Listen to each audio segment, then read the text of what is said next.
It was one of the coldest winters of the century, and thousands of men died on the highest peaks of the Dolomite Mountains. On one, Col di Lana, rather than struggle across snowfields under fire, Italian soldiers dug through rock and ice to blow up the summit of what would ever after be known as Blood Mountain.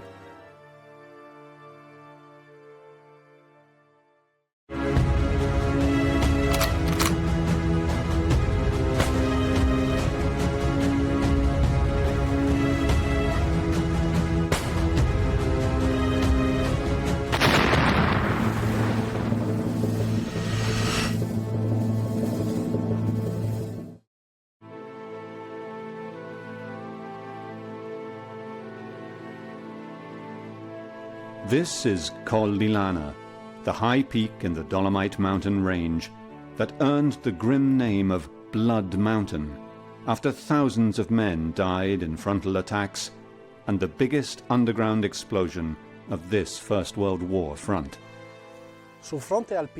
On the Austro-Italian Alpine front, the mine war had various episodes. The first and most famous was that of the Col di Lana. Col di Lana was in a position that was unconquerable. The Austrians had fortified it from the first day of the war, and the Italians weren't able to take it. For military tactical reasons, the mountain was very important for the Italians. They wanted to break through the Dolomites to reach the Isaac and Pusta valleys, for strategic reasons, and this was the only mountain standing in their way. It was treacherous and unforgiving high mountain terrain that took soldiers' lives both above and below ground. Col di Lana was the scene of some of the heaviest fighting on the Italian front, a tragic page in the history of Alpine warfare. Col di Lana in particular was a very difficult front on the Dolomites because it included both the characteristics of mountain warfare, that of alpinism, but also the great assaults that were characteristic of the Isonzo front and the Eastern front. They wanted to take the mountain at any price. The Austrians had at that time just put small groups on top, but then the fighting went on and on so long, until finally for the Italians the only option left was the explosion. When Italy entered the war on the 24th of May 1915, its frontiers stood at the edge of today's Veneto region of Italy. The Mountain War was a series of battles fought between 1915 and 1918 across the then border between the Austro-Hungarian Empire and Italy. Italy claimed the cities of Trent and Trieste, believing they could annex them in a lightning attack. The spring of 1915 seemed like an ideal moment for Italy to expand its territories northwards and eastwards. These mountains that rise up around the resort town of Cortina were the scene of the harshest battles when the undermanned Austrian garrison retreated to the more easily defended mountain peaks. Italy had hoped to gain its desired territory in a surprise offensive, but the battle soon became bogged down in a high-altitude war of attrition in harsh mountain conditions.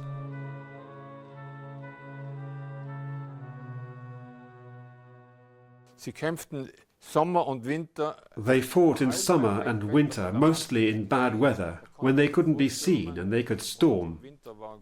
And in the winter there were avalanches. There were more dead from avalanches than from battles. Nature was deadly in the mountain war. Soon after fighting began, the Austrian High Command quickly ordered troops to retreat to fortified positions along the ridges.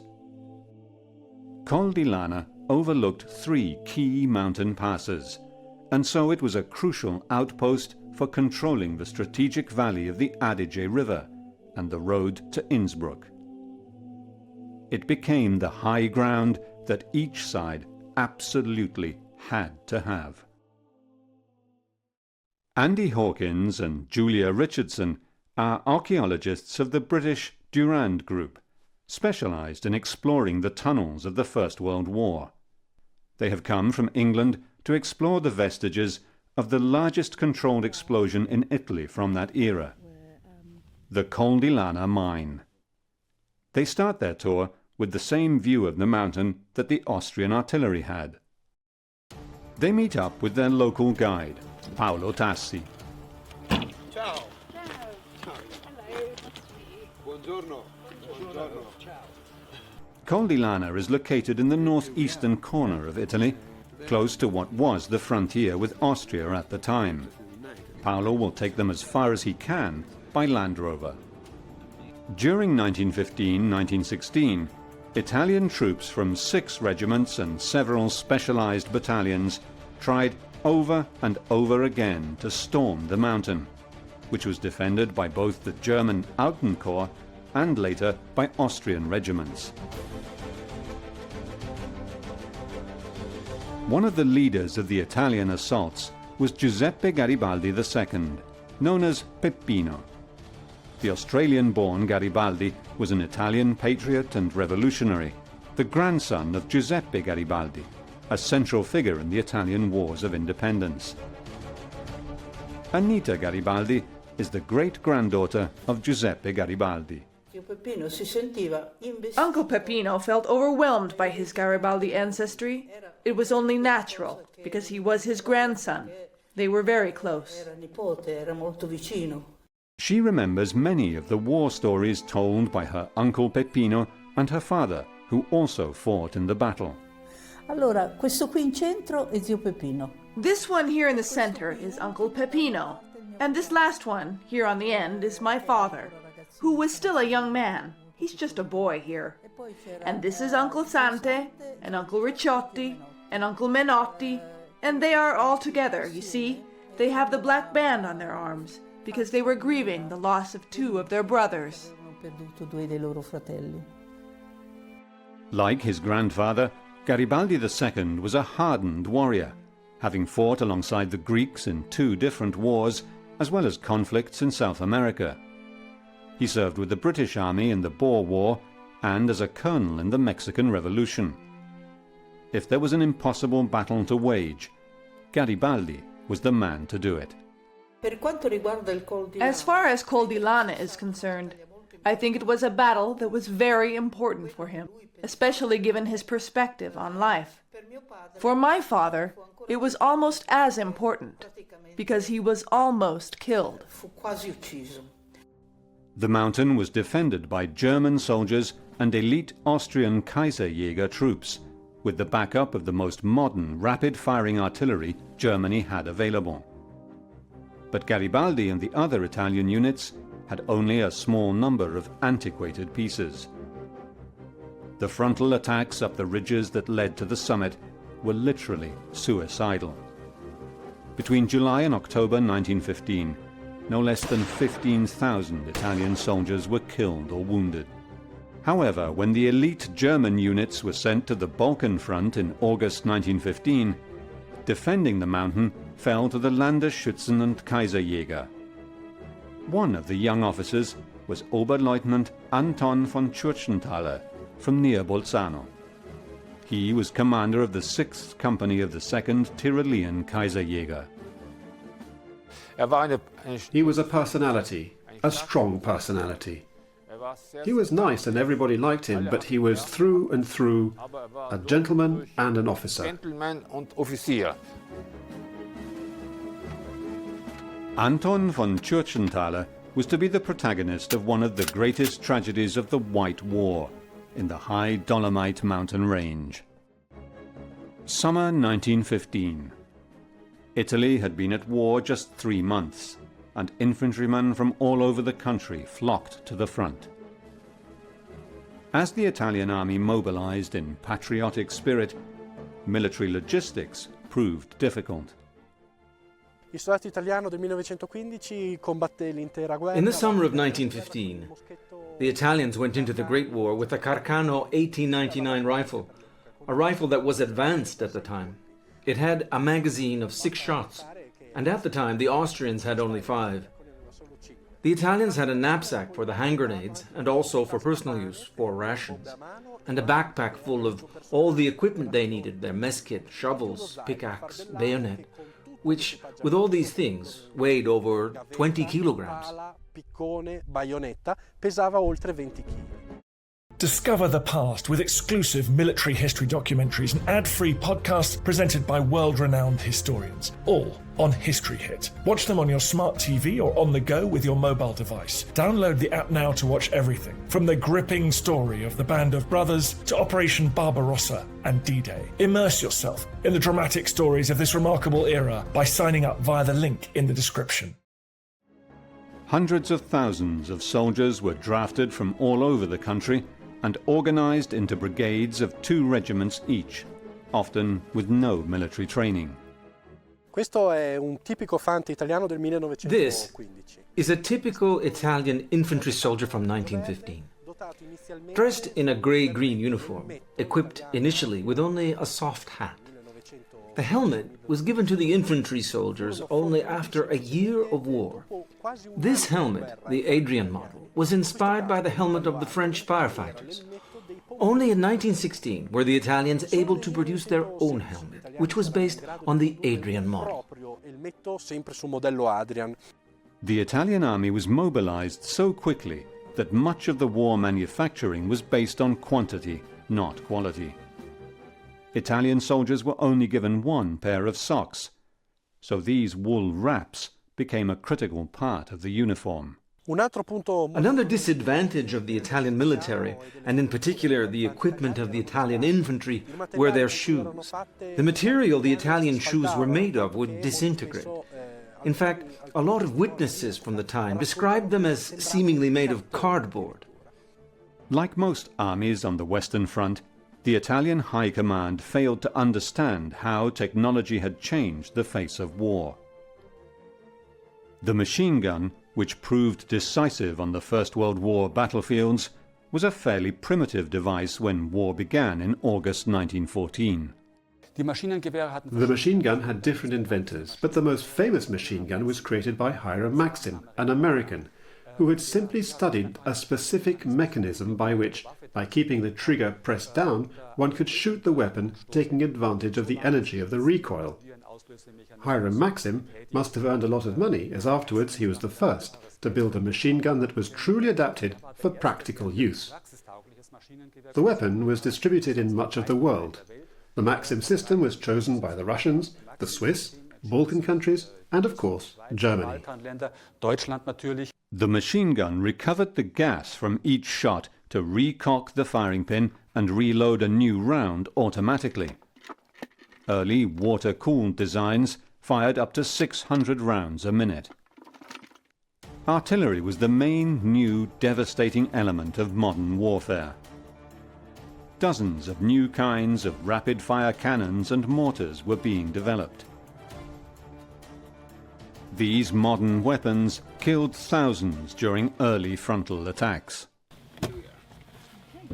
Andy, Julia and their guide have arrived at the base of the mountain and begin preparing for their long ascent. They follow the route Italian infantry climbed to reach their starting points for the attacks against well-defended Austrian positions. The attacks on the Col di Lana began on the eastern side of the hill, where the Italian line formed a natural salient. 2 steep gullies rose to the summit between well-defended ridges. To the north was the ridge known as Castello Ridge. To the southeast, 2 ridges, the Agai and the Salesei, led up to a cliff nicknamed Napoleon's Hat due to its characteristic shape. Below that was the well-prepared Austrian redoubt known as Infanteriestellung 1. Andy and Julia have come to find the tunnel that led to the mine chambers built to blow up the Austrian trenches on the summit. Today, it is a strenuous climb amid the silent splendor. But a century ago, these same rock faces echoed the dreadful clamor of shelling and gunfire.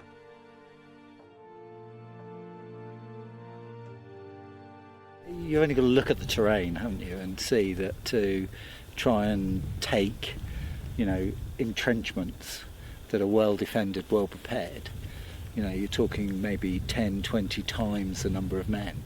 Yeah. Given the casualty rates you're getting, given the type of artillery you're using around here, because it's not really heavy, the really big stuff. So incredibly difficult. All through the summer of 1915, attacks on the side of the mountain failed, as Italian infantry tried to storm Col di Lana from the northeast with little artillery support, while under heavy bombardment by the Austrians. The balance of firepower changed in September, when the Alpenkorps troops were sent to the Balkans, and the Italians received some heavy artillery in support. Now the new commander, Peppino Garibaldi, could adopt an alternative plan of attack. The defenders had built strong fortifications that provided covering fire for each other. Garibaldi decided to concentrate a heavy attack against the Austrian trenches on the Castello ridge. The Austrians were caught off guard, and on the 22nd of October, after heavy artillery bombardment, the position fell. Garibaldi now sent his infantry to attack the light defences on the Napoleon's Hat, which fell 4 days later. The Infanteriestellung 1 position was more difficult to defeat. Wave upon wave of Italian infantry attacked from different directions with support from the men on the Napoleon's Hat. It fell on the 29th, but hundreds of men died on both sides in this vital battle.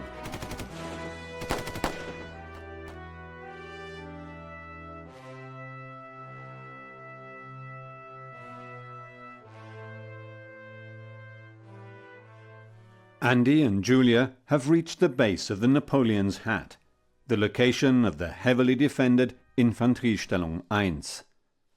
The Italians still had to climb a long way to the top.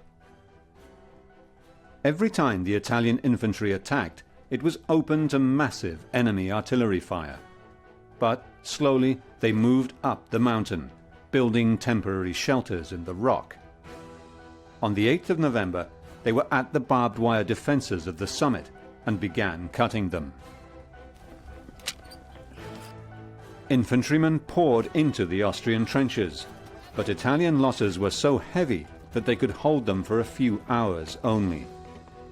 The Austrian counterattack and artillery bombardment pushed them back to a safer place below the crest, where they dug in.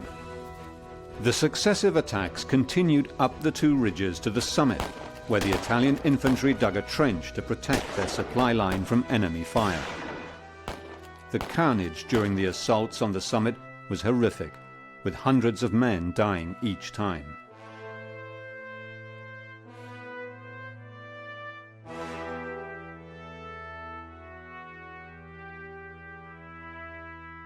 The preferred weapon on both sides was the hand grenade.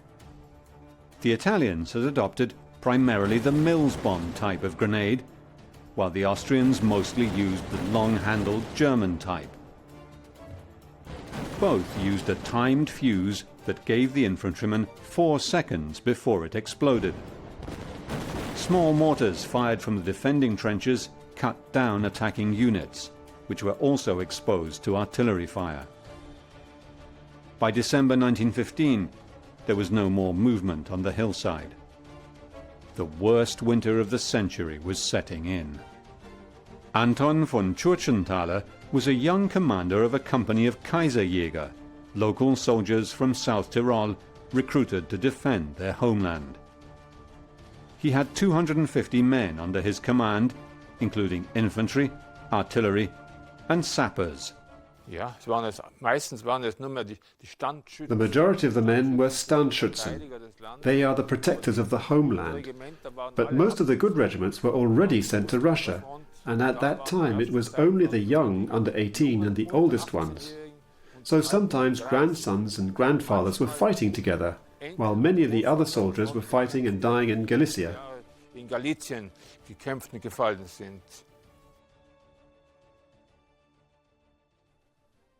The Austrian troops occupied this tiny, impregnable spot on the summit. The companies would work in week-long shifts. Their trenches were well built of stone and sandbags with barbed wire entanglements. Their sleeping quarters were in the tiny rock cavern on the side of the mountain, where they would take refuge from the cold and snow. In December 1915, temperatures plummeted. L'inverno 1915 fu uno dei più nevosi e più freddi dell'intero secolo. The winter of 1915 was one of the snowiest and coldest of the century.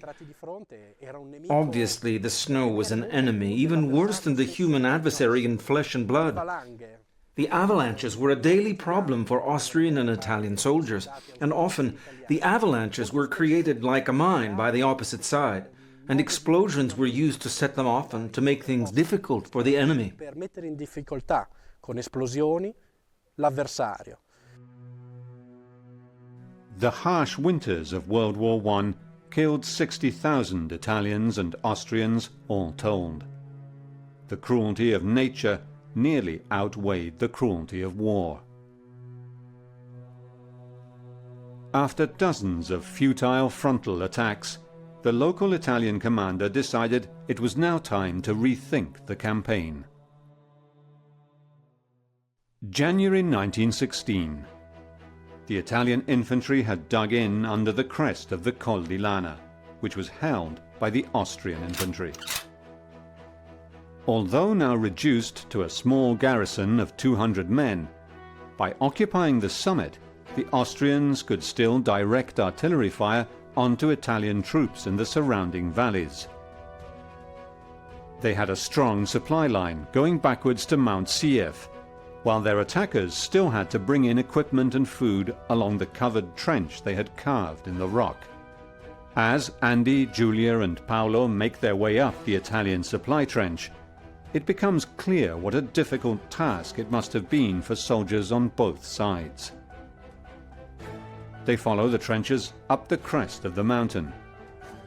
This was the vital supply line for the soldiers on the summit that so many men died to protect.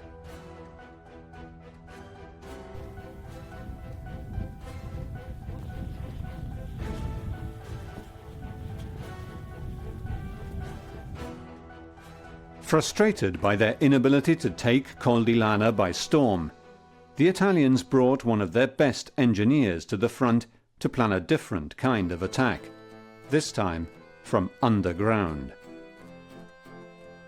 Gelasio Caetani was a brilliant metallurgy student from a noble family in Rome who had crossed the ocean to study and train in the US, then work for one of the biggest mines in the nation, Bunker Hill in Idaho.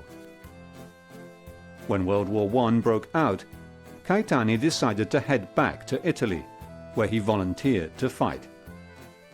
He was appointed a lieutenant in the 1st Regiment of Diggers and Miners. To take the strategic peak, which was an important lookout post for the Austrian artillery, the Italians, in particular this genius Lieutenant Caetani, created this plan for a mine tunnel in a V-shape that would have 2 explosive chambers that would impact the peak directly. Caetani settled into this tiny mountain hut headquarters near the Col di Lana front lines and began plotting how best to blow up the Austrian positions. During the day, he supervised the digging of the tunnel and the engineering of the mines. At night, he wrote letters to family and friends and tried, with his comrades, to make the best of the cold, grim conditions. The plan was to dig a tunnel under the Austrian positions with 2 explosives chambers. Caetani knew from his work in the Idaho mines that a single mine might not be enough to blow the side of the mountain off, and that an Austrian countermine might destroy 1 chamber, but probably not both. This tunnel, 100 meters long and having in some places a 42% slope, was built with 2 large explosive chambers that were filled, one with 3.5 tons of gelignite and the other with 2 tons. Andy and Julia come across what is left of a tunnel. It is a side entrance to the massive Col di Lana tunnel complex. Further to the left is what remains of Caetani's original entrance. This looks like the original tunnel. So the size of the tunnel, Yeah. which is quite small, but then that does fit with driving of a mine chamber, so there's no frills attached to that, just getting to the purpose. You look at this geology and you can see just how sort of layered it is, which of course makes it relatively easy to use picks Yeah, to drive through, yeah, because it's volcanic type rock. yeah. So And it's great for working silently, being able to use those with picks rather than Yeah, with drills. yeah, because of course once you start having to hammer in with drills, you know, you've got to try and cover that noise. The tunnel took 3 months to dig in absolute secrecy. Starting in January of 1916, the Italians began chipping at the rock. It was soft and easily removed.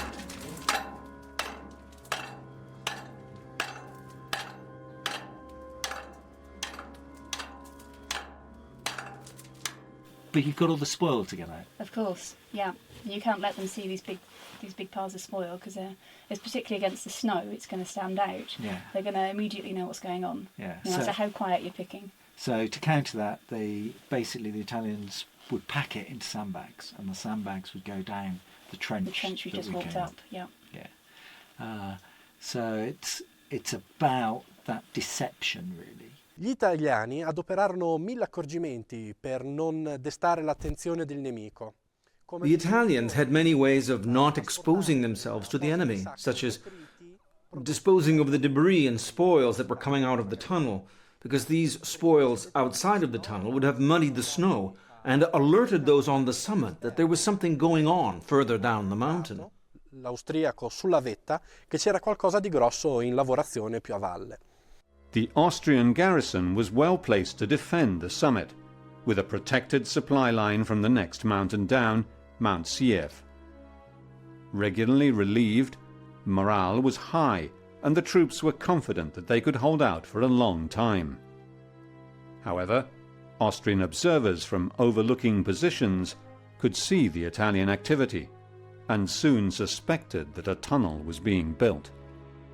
Gli austriaci, nonostante tutto questo, The Austrians, despite these efforts, became aware of the Italian project, and they immediately started building a tunnel for a countermine that was right over the Italian tunnel, with the goal of destroying the Italian mine. scoppio saltare per aria I lavori di mina italiani.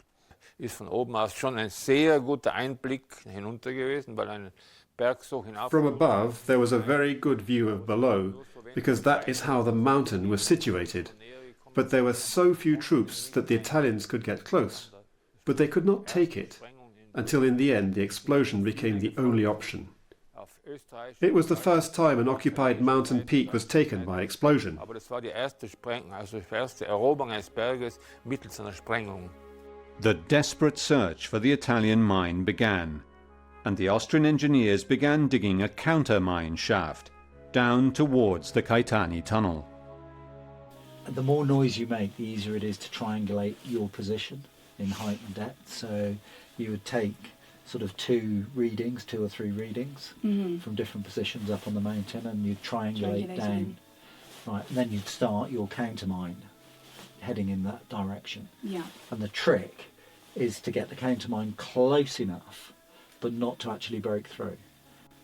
Okay, so then you charge your countermine, and then you'd normally put some sort of listening device, and then blow it when the enemy are in the vicinity of your...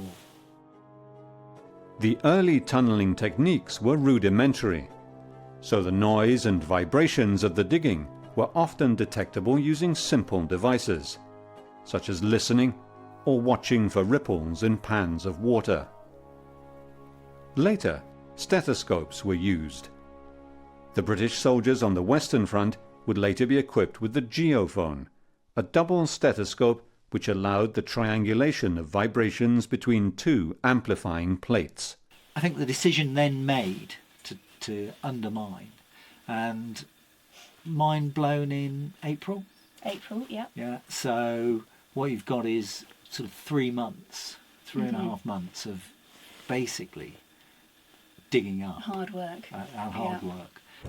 The Austrian mine blew on the 7th of April 1916, just a few weeks before the Italian mine.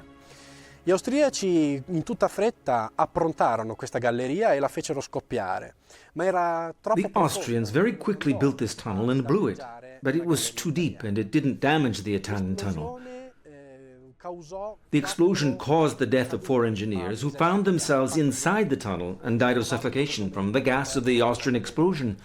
But the structure of the Italian tunnel was not damaged, so the mine of Col di Lama could proceed. La struttura della galleria era salva. Il progetto di mina del Col di Lana poteva procedere. In the end, you end up with a failed countermine. Right, so they knew it was happening, it was going to happen. They just didn't know when. Yeah, and you can just imagine the morale up there, knowing that it's going on, that there's a mine that's coming closer and closer. From that time onwards, the Austrian soldiers holding the summit of the Col di Lana knew their days were numbered. Troops changed shifts every week, so it was a game of Russian roulette as to who would be on the mountain when the mine did actually blow. Und sie haben mehr oder weniger gewusst, heute Nacht oder morgen wird es in die Luft sprengen. They more or less knew that tonight or tomorrow morning they would be blown up. From hearsay, intelligence and prisoners, and word of mouth, they knew it could only be a matter of days. When the shift change happened and one regiment went down and the other came up, they all wished each other long lives because they all knew it might be the last time they ever see each other. And of course, 150 people would later be blown to pieces there. Das sind eben, bei der Sprengung sind 150 Leute damals in die Luft zerrissen worden. In the week preceding the mine explosion, the summit of Blood Mountain was held by the 5th Company of the Kaiserjäger Regiment, commanded by Lieutenant Valentini. On the 16th, the units rotated, and Lieutenant Churchenthaler's 6th Company took over. It was a stroke of bad luck. The Italian infantry had begun digging a 100-metre tunnel under the summit. They knew the direction of the enemy trenches, but had to constantly check their position to ensure they were going in the right direction. For Caetani and the engineers preparing the mine, any misstep could be disastrous. His journal gives a glimpse of the dangers, pressures and stress. I am in bed after having climbed to the top of Col di Lana twice. I am tired and sleepy, but I don't know if I can sleep. The body is tired, but my nerves are vibrating like the chords of a violin. It is a battle of deductions, psychology and technical knowledge. It is the most intense moment of my life.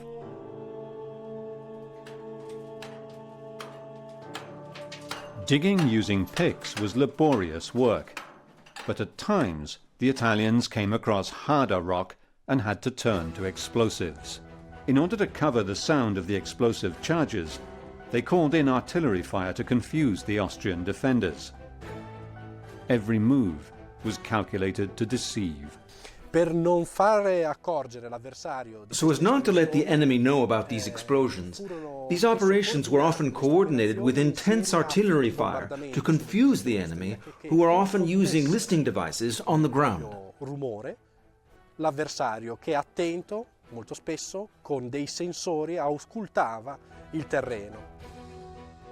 The explosive used was gelignite, that Lieutenant Caetani had used many times before in the treacherous mines of America. It came in boxes and had to be made safe for transport. We're using about 5 tons of gelignite. Now, that's a blasting explosive, a quarrying explosives. Okay. Okay, and it's primarily a derivative of nitroglycerine, so it contains nitroglycerine. But what they do is they include desensitizers, so waxes and sawdust and things like that. So it usually comes in cartridges when they're blasting. And the reason you desensitize it is because nitroglycerine is a very sensitive explosive. Lieutenant Churchenthaler was alarmed by the behaviour of the Italian infantry. Terrifyingly, they had heard them drilling. But then, eerie silence. They heard the drilling. They knew that after the drilling would come an explosion. They knew that after there was no more drilling and they saw there were no more materials coming out, they knew now they're very close to us and soon they will blow us. And from prisoners and so on they were able to say with fairly good accuracy when it would be.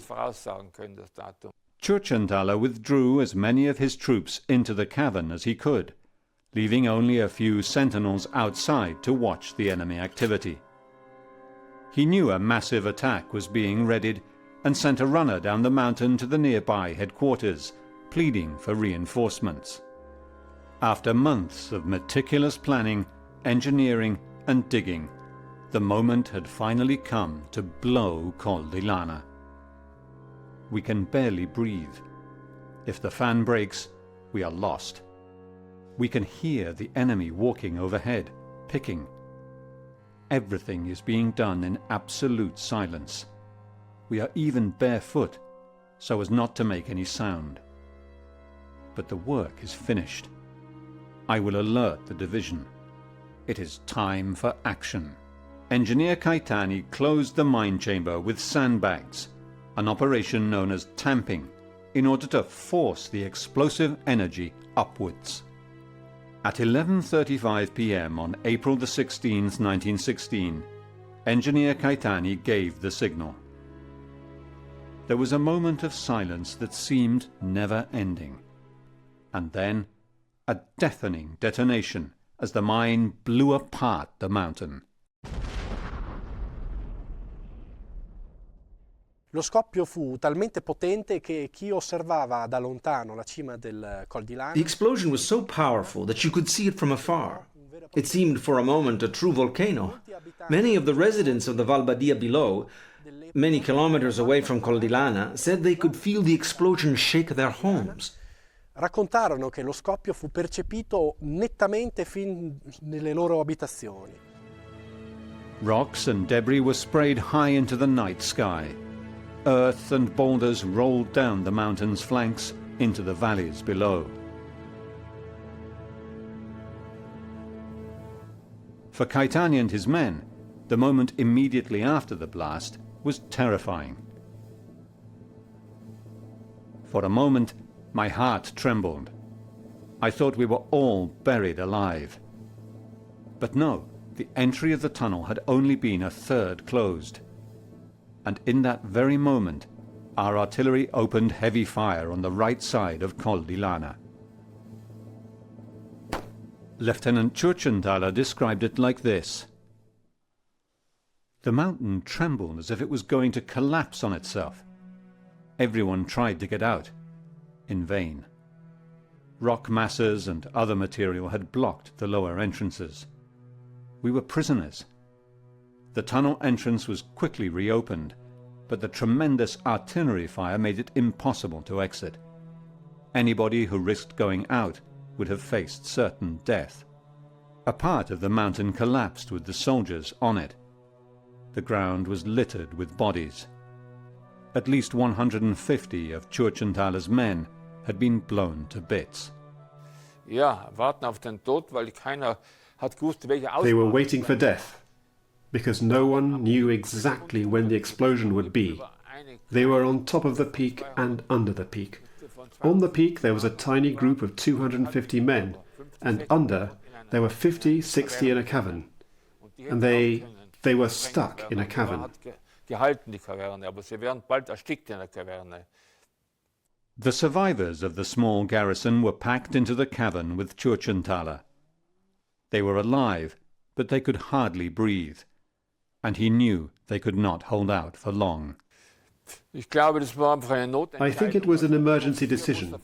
As an officer, he knew there was no other option for his soldiers.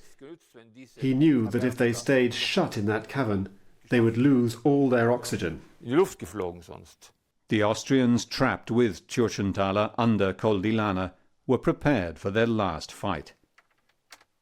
As Churchenthaler would later recall to his nephew when the two visited the cavern together, it was becoming clear they might not survive much longer. Sie haben auch keine Luft im Schnaufen mehr gehabt. Sie haben They had no more oxygen.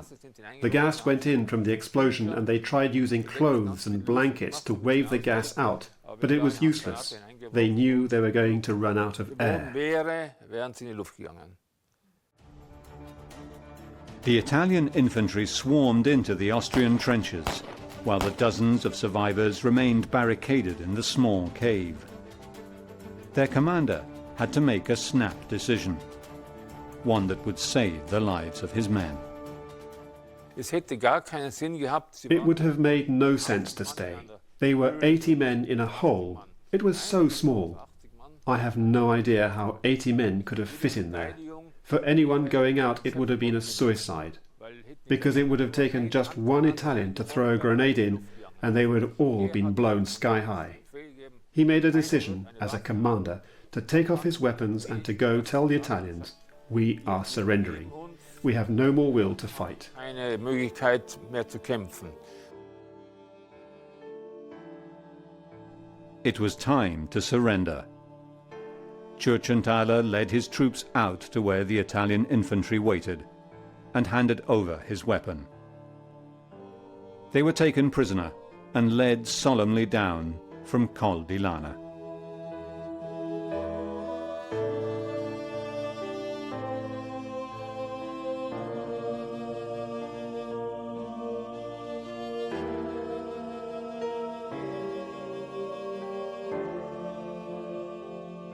Your objective in blowing the mine is not only to destroy the enemy defences, to kill as many as you can, but to demoralise them, so you disrupt their entire ability to defend. And so long as your attack goes in straight away, the enemy don't have the ability to mount a good defence. Right. Okay, so you're catching them, in a sense, in a state of shock. In October 1917, Austrian troops trained in from the Eastern Front broke through the Italian lines at Caporetto, and the entire Dolomite front collapsed. All the gains so painfully won along the mountain front were lost, as the Italians were forced to retreat to the Piave Valley. Austrian troops would take the crater of the Col di Lana once again. Today, the younger generations know very little about the Great War. There are only a handful of family members, like Anita Garibaldi or the nephew of Lieutenant Churchenthaler, who can tell the stories as they were told directly to them by the soldiers who survived. The First World War was a very long time ago. The youth of today doesn't know anything about it anymore, and there are only a few survivors left. Col di Lana is truly an open-air cemetery. Today, it should be a place that inspires peace, to remember the great suffering that Italians, Austrians, Bohemians and Bosnians went through for no reason. Because this was a useless war, an extremely hard war. Today, the massive crater still visible in the side of the mountain is a solemn reminder of the immense sacrifice of so many lives for yet another futile chapter in the great underground war.